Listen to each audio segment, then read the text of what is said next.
Farm NBA DFS show with Jon Impemba and James Grande.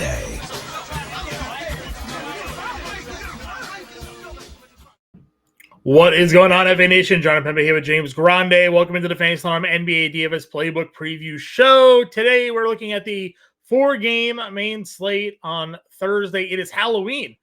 As the time of this recording right now, it is over midnight, so it is technically Halloween. For our live show today, just a quick PSA to start off the show, 4 p.m. Eastern time today for our live show. So make sure you check your clocks, your calendars, your schedules. If you tune into our live show each and every day, we're going to be doing it at 4 o'clock today for the trick-or-treaters, for the kids here, James, right? We're going to get it done early so all of you can go spend some time out there handing out candy, doing trick-or-treating, whatever you're doing on this day. 4 games. It starts at 8 p.m., so most trick-or-treating is done by 8 p.m., I think, anyway. Yeah. So you can watch our show. You can come back. You can catch the replay of it if you want, and then build your lineups and get ready for this 4-game slate. We have Milwaukee, Memphis on a back-to-back. We have Houston, Dallas, San Antonio, Utah, San Antonio on the second leg of a back-to-back, and Phoenix versus the Clippers here on the late state. Clippers on a back-to-back, right? Yeah, Clippers are on a back-to-back right now as well. So those are the 4 games we're looking at on this slate. James, man, how we doing? You know, John, been better. Gotta say. So I hate that. I won't call attention to what happened. You know. But there's a lot of injury news on this slate. A ton of it. Memphis on a back-to-back lost 2 starters in that game. Yeah. Both did not return. Beal's questionable again. What are some of these teams going to do on back-to-back? San Antonio's on a back-to-back. I don't think we've seen San Antonio on a back-to-back yet. So, you know, how do they handle their first back-to-back? Clippers on a back. I mean, there is so many teams here on a back-to-back. We already know Memphis has been a nightmare, and now everyone's injured. So that rotation is going to be worse than it's ever been, I'd say, because we just don't know who's playing and who's not. But Smart and Bane both got ruled out pretty quickly in that game. I think Marcus Smart only played 5 minutes or something. Bane, I think, maybe made it to the second half, but they're 17 minutes in that game for Bane. 17 minutes in that game, and I think Smart played 5 or 6 or 7, but I don't think he made it out of the first quarter. Smart played 6.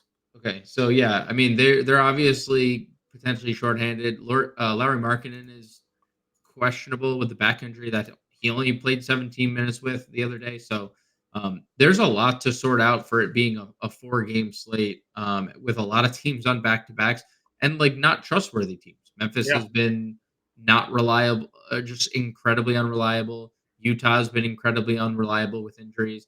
San Antonio's first back-to-back. We know Pop's been a nightmare the last few years.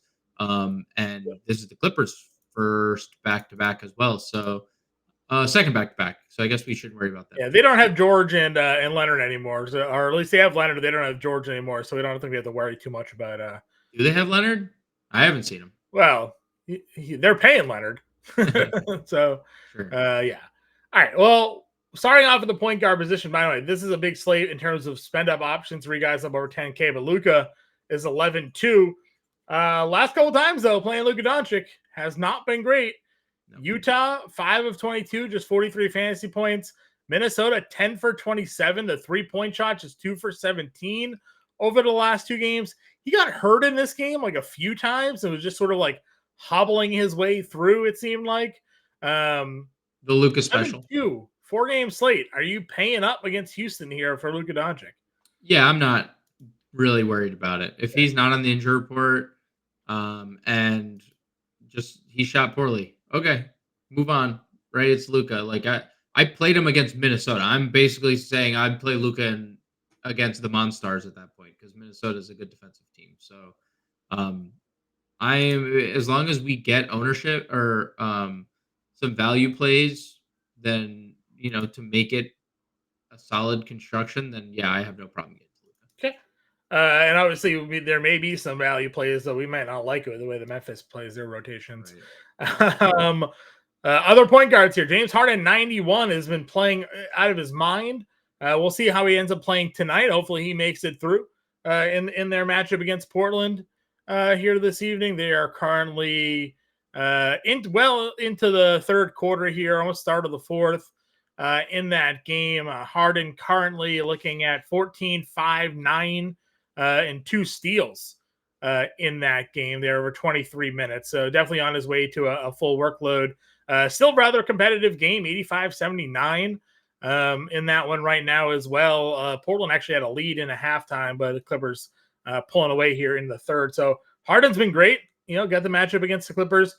The Ja Morant question has to be asked. I mean, he played 29 minutes, but on the front leg of a back-to-back, they've already limited him a little bit. Got to wonder if he's going to be playing the minutes. Yeah, and I'm just not going to – I mean, I don't know. Don't have a lot of interest at $9,000. Sure. Just on the second leg of a back-to-back. Where are we looking to go then at point guard? Lillard at 88 coming off his game against Boston was pretty good. Yeah, I mean, Dame's largely been good. So 8,800 for Lillard. I definitely have interest in. Kyrie Irving, $7,500, I think is really appealing. We've seen Kyrie have 3 really good games in a row, and his price has now dipped $200. Van Vliet is fine for tournaments, so I like that tier. Sure. Scottie Pippen could be in line for some work here. $5,800 again. No Bane, no Smart potentially now. Maybe no John Morant. Definitely would be a chalk play on this slate. They started Clarkson over Sexton last time out. Sexton goes over 7 and plays 18 minutes. So we'll see who enters the starting lineup. If Sexton's starting and there's no Lauri Markkanen, that would certainly be interesting from a usage rate standpoint. And then you get some of the bench guys down here like KPJ. What are your thoughts going down the list? Yeah, I mean, Pippen's obviously interesting. We just don't know what Memphis is going to do in the second leg of a back-to-back, so just kind of TBD there. I mean, Chris Paul was really good on the front leg of a back-to-back. Do they rest him on the second leg of a back-to-back? He was 1 assist shy of a double-double. The scoring has now picked up after it was, slow from the jump. So I don't hate it, but the minutes have been kind of crappy. Keontae George has been good. I would say the one thing that we have to like from Keontae George is the price is decreasing rapidly, as it should, and the minutes have remained very consistent. 30 plus in all 4 games, and 2 of them have been blowout losses. So love the minutes from Keontae George. Love the production from Tyus Jones. Not surprising to see him being this productive nightly, but he's very contingent on everything else but scoring. He's just not going to ever lead them in scoring or ever finish second in scoring or probably ever finish third in scoring. Do you know what Beal's status for this game? He's questionable. If Beal's out, that would help. I mean, Beal's had some games where he kind of takes some assists away. I was fully expecting at some point we'd see double-digit assists coming from Tyus. The minutes have always been good. He's been 8, 4, 7, and 5. I feel like there's more assist opportunities to be had for him, especially if Beal ends up not playing. So, but still, overall, great price point for a smaller slate at 5,400. So I definitely like that. Knowing he's just on the floor. Anything else for you down here? I mean, John Conchar played 19 minutes, 22 minutes, but if guys are out, maybe there's more of a role for him in this one. Yeah, if Conchar is in a bigger role, if Chris Dunn's in a bigger role, but that's stuff we won't know until sure.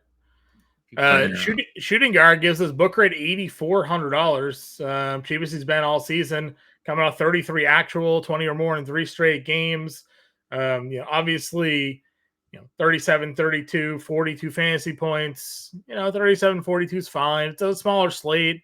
We're looking for 42 for 5X on this one. So, could be done, especially if Beal ends up sitting out. I would probably just take the discount on Jalen Green. Okay. But I'm good with Beal. I mean, or good with Booker rather. He's $700, Green $700 cheaper, basically taking more shot volume nightly, playing more minutes nightly. And the minutes are close, obviously, but Jalen Green has been really, really good scoring the basketball. And, that also plays into Şengün struggling mightily in those last 2 games. But 3 straight 40 burgers for Jalen Green. Booker's only done it once. I'm not saying that he won't do it against the Clippers, but I definitely like the Green matchup quite a Yeah, bit. Jalen Green basically continuing his second half of last year into this year for sure. Love the price for him at 77. Guys, we've already discussed again. Beal questionable for this one. Playing good minutes when he's on the floor. He's been relatively productive for the price tag as well. So if he's in, I wouldn't necessarily hate it. Klay Thompson, he had the bad shooting night. We were talking about how great he's been. Goes into Minnesota, 2 for 7, only 7 total shots here. No peripheral stats, which we've talked about, no rebounds. So we've seen the ceilings. We've now seen what probably is the floor for Klay Thompson. So knowing that kind of cooled off. Norm Powell at the time of current recording has 25 actual in the fourth quarter, 11 minutes still to go. We knew he was going to take on the bigger scoring role this year, and he certainly has. He's been that 1A to James Harden in that starting lineup. Could be well on his way to his second 30-point actual game in 3 games here. So at 5,600, probably on a 4-game slate, one of the highest rostered players we'll see on the board. Yeah. I feel like the scoring is never an issue with Norm. It's just, does Norm have enough else when his price starts creeping up to get to have a really high ceiling? But shooting guard, small forward eligibility is great. It's going to be a fun, fast-paced game. I don't think he's going to be as high owned as Jordan Clarkson would be at 52. Right. If Clarkson's starting and if there's no Lauri Markkanen. But you could obviously just play them both. That also solves a lot of things. Clarkson in that start didn't play enough in the first half, in my opinion. Just 2 shifts, and the second shift was just the final 440 of the half, which I find bizarre. But Will Hardy does that a lot. He also then didn't start the second half, which is also bizarre. He started Colin Sexton in the second half. Makes sense of that. I don't know what that means, but Colin Sexton started the second half over Clarkson, and then Clarkson closed the game. So I have no clue. Or am I looking at the wrong game here? I might be looking at the wrong one. Sacramento game? Damn, they don't have the Sacramento one. Oh, yeah, they do. I'm looking at the wrong rotation. I take it back. So everything I just said doesn't matter. Now, Jordan Clarkson still only played 2 shifts in the first half. Hate it. Lost about 4:30 in the fourth to blowout. So would have played 30 minutes, just under 31 minutes. He had a 31% usage rate, only second on the team to John Collins. So 5,200 for Clarkson. Whether Markkanen's in or out, if he's starting, is kind of irrelevant. He's just too cheap for a guy with a 30% usage rate. You might just start builds with Powell Clarkson, right? Small forward shooting guard, and just kind of build around it. Yeah. There are other options here. If San Antonio sits, guys, we've seen Champagnie put up some big numbers, right? Like he does. He always is that guy that it makes no sense. You're like, right, everyone's sitting. Forgot to go back to the Champagnie thing.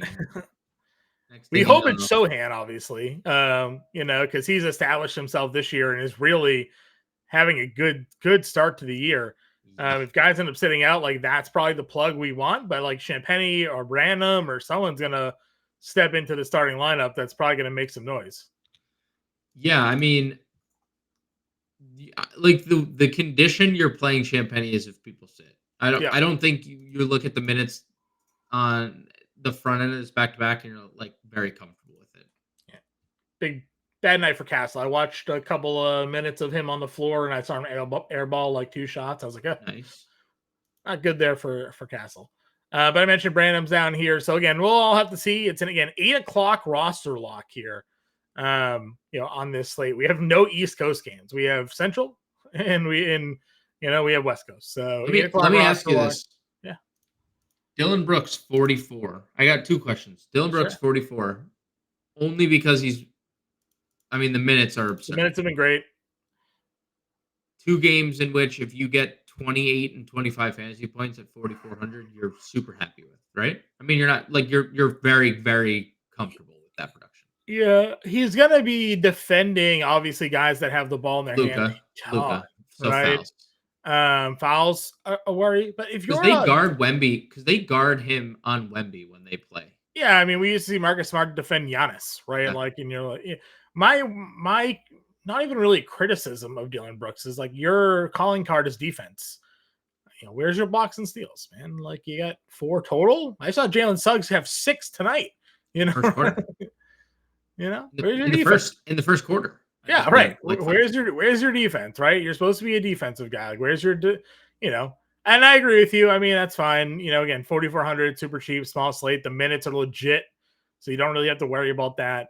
But you've seen the floor opening night, 5 fantasy points. So the ceiling probably with him is going to be 25, 28 fantasy points max. And that's him shooting 50% from the floor, right? So, I think it's a way to be different on the slate. If you need the salary, you could throw him in there knowing he's going to be on the floor covering Kyrie and Luka for 90% of the evening. So, that's fine. Jalen Wells is my other one, 3,900. Yeah, the Memphis guy, right? Yeah, rookie. I mean, we're doing this with Memphis again, right? A whole bunch of random 10 days and 2 ways, I mean, he's a draft pick. No, yeah. But yeah, I know what you're saying. Like their end of season, it feels like we're just running it back from running it right. Like who's the next Gigi Jackson, right? Like, I mean, Jay Huff got a contract out of this, right? Out of what they're doing. So, I mean, if there's no Bane and if there's no Smart, that's your just baseline, right? Those 2 left with injury, you assume those 2 don't play, and everyone else plays. Would you consider Wells, or is it like, I mean, if Smart, if he's starting, I would consider him for sure, right? Because if Bane and Smart sit, I mean, who's your starting 2? Concher probably. Wells. I mean, it's Wells or Concher right? Like that's kind of it. I think Concher's probably the guy there. Small forward, a lot of injuries. Top 4 guys may not even play. Yep. Keldon's one confirmed out. Yeah, Keldon's always a possible superstar here when guys get ruled out.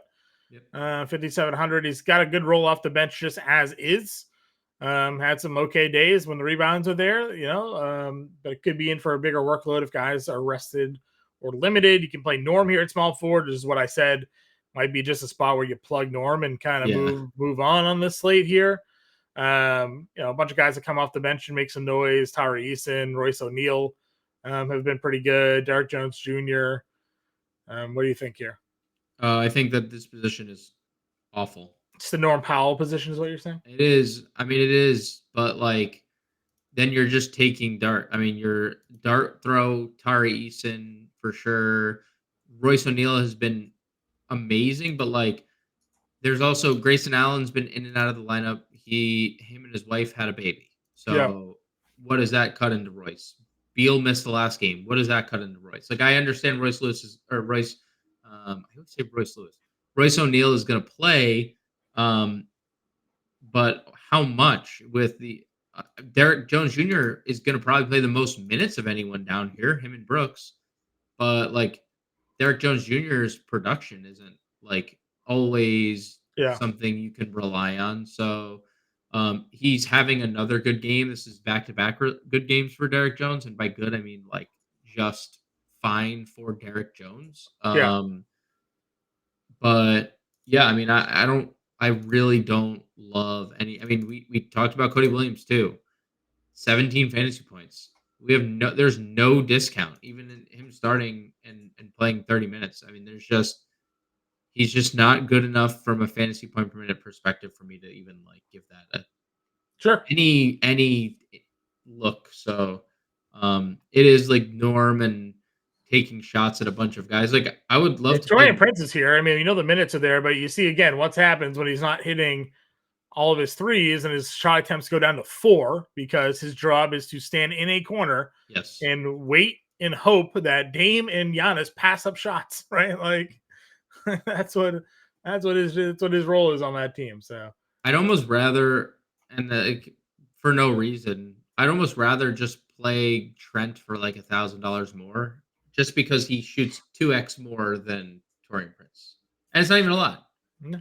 And No, he's and shooting, right? Like he at least got double up the shots the last 2 games. that's the only reason, just because he's doubling up the shots from Prince. But yeah, this is a terrible position. I would play like, because the position's bad. Like if Markkanen, Bane, or Beal played, that would make it easier. I mean, it would be a larger player pool that we'd be able to pick from.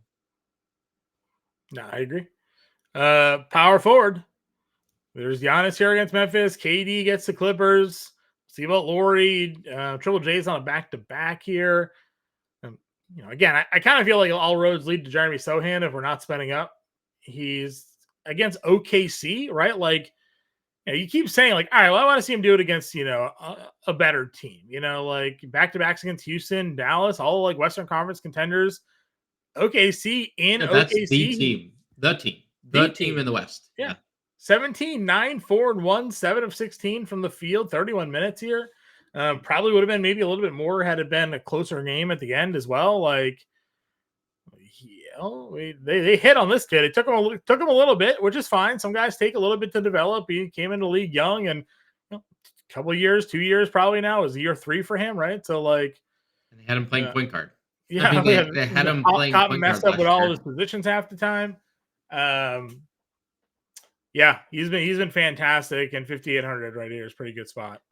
Yep, I have nothing to add. Sandy Aldama, I guess if he starts, John Collins, just in general, if there's no marketing, would be pretty good here as well. Yeah, I mean, he played 23 minutes, so let's see if we had any overlap. I don't think we had any. Walker played 25. They just refused to play these guys together. I mean, they did play them in the fourth quarter, for what it's worth, John. They played minutes in the fourth quarter together. So maybe we're starting to see but the first half, John Collins went nuclear. Yeah. He played 10 minutes in the first half, and he did all that. Like, he did basically everything you see he had in the first half. Yep.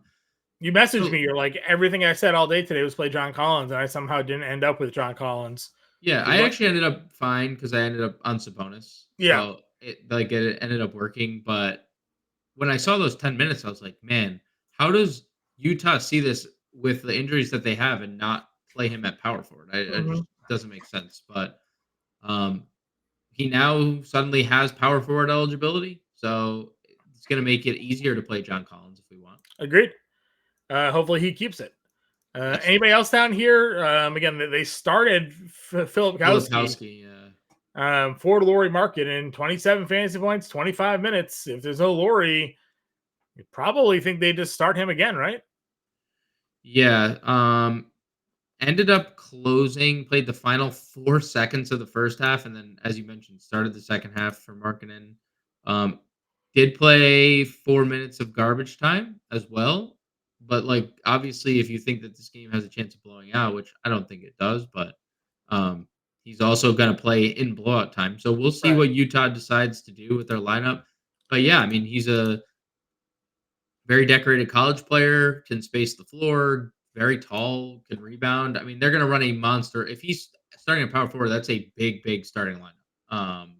But they're already doing it with Laurie. So that's what I was going to say. I was like, they replaced one 7-footer with another 7-foot wing, yeah. Right? And he's not Markkanen. They're definitely different players. Sure. But yeah, I mean, if he starts, we definitely have to at least consider it. I mean, he shot 35% from 3 his last year at Duke, so he's he can stretch the floor a little bit. Jake LaRavia has been playing a ton of minutes, ton of minutes. And I don't really understand, again, I don't understand what Memphis is doing. I mean, Jaren Jackson was so good tonight, 28 minutes. I mean, they lost again. They have blown 2 straight games to inferior teams because they're doing this, rotation stuff.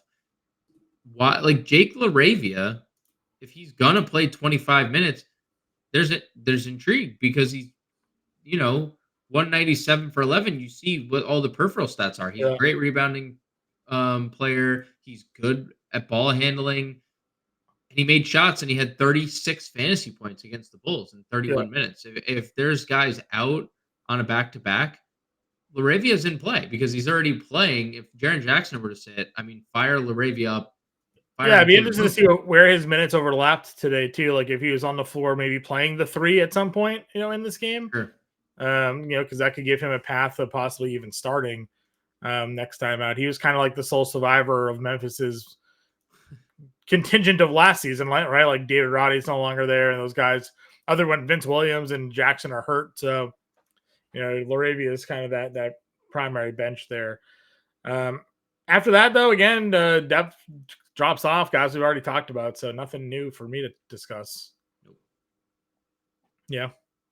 Nothing. Center. We don't know what to do with Wemby. We don't know if he's going to be in or not. He did leave briefly in this game. He played 27 minutes. Not a great night. Chet's been really good this year. Wemby just did not have it going. Front leg of a back-to-back. We'll see what happens and how they, what the undisclosed issue that caused him to leave that game was. Right. Could certainly set up a very easy path to them listing him as questionable for tomorrow and then ruling him out, for whatever happens. So, yeah. I mean,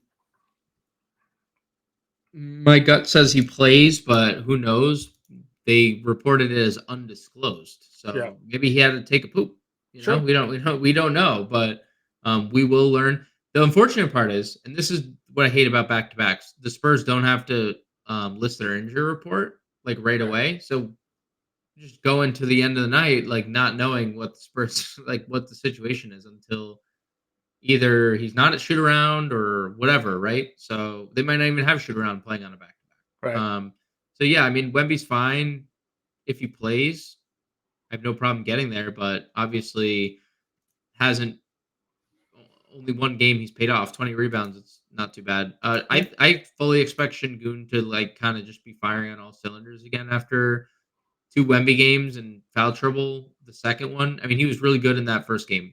Or second game, he just got in massive foul trouble. 39 fantasy points in 26 minutes. It's kind of what he can do. Jaren Jackson's interesting in tournaments because if he plays and guys are out, because if he plays, I assume he's not limited, or I assume that like the minutes will stay consistent. I hope. Only thing we had to worry about there would be obviously foul trouble, but so far because the limit, we haven't had to worry about it. Zubac's finally had a bad game. Kind of stinks. It happened on the day I may or may not have used him in showdown. But it's not over yet. That game might go to overtime.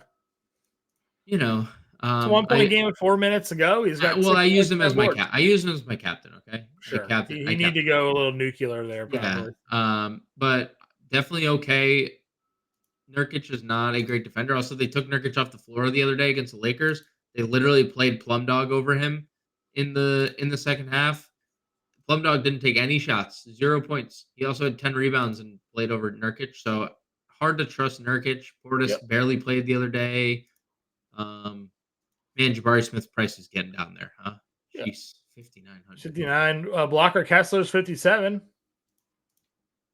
Yeah, just if we're still doing this whole split thing, it's just hard for me to get to Kessler because they did overlap for a few minutes, but a few minutes in the fourth quarter, why didn't we overlap in the first half? Why didn't we?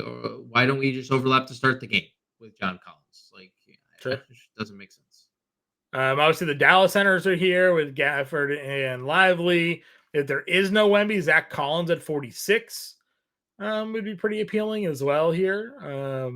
Brook Lopez was pretty good the other day. Just some center options for everybody to consider. Yeah, I like Brook Lopez. The minutes are fine. The production's been pretty good. He's probably been their best third best player this year. So yeah, I like Brook. Dallas centers, of course, and if there is an injury or a back-to-back stat for Memphis front court, obviously like Jay Huff is an option. Yeah, I'm checking the see if we have any early lines on that game as well. I wouldn't imagine so. We do. I see. I see. Only Memphis only giving 5.5 against. Or sorry, Utah only. Milwaukee is only giving 5.5 in that game against Memphis. It's actually moved. Okay. I see 4.5 now because I actually just refreshed it. Moving with the other direction with Memphis. Towards Memphis, yeah. Because I saw 5.5. I saw 5.5 as well, and then I refreshed and I see 4. Oh, that seems weird, right? Like maybe no Bane, no Smart. Could be have everybody else limited, and they're people are betting now 4.5 points. Yeah. Yep. Interesting. Dallas is a 5.5 point favorite. Utah is a 1.5 point favorite there. 229.5 total is the highest we have right now. We don't have Phoenix, LA, or at least I don't have Phoenix, LA. I don't know if you do or not. Phoenix, LA is 221.5, 4.5 point spread in favor of the Phoenix Suns. Okay.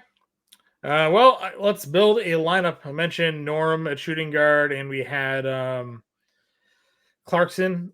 Norm at small forward, Clarkson at shooting guard was kind of the way we wanted to start. I guess we'll plug Sohan in here as well.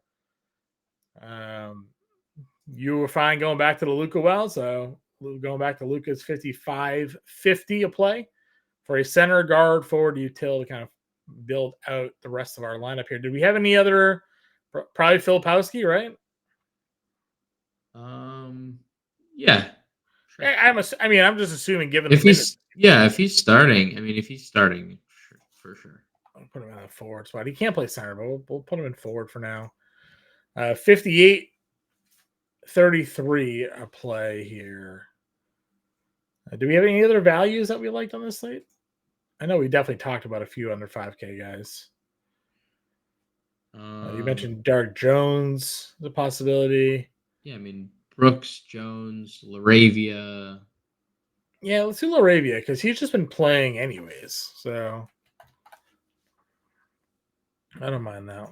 And this just being an opening, like the opening look at things. Yeah, I mean, it could be so different by the time with all the back-to-backs. An abundance of hours remaining until the I was going to try to do that math, but I'm just not going to. There's a lot of time left until the roster lock, obviously.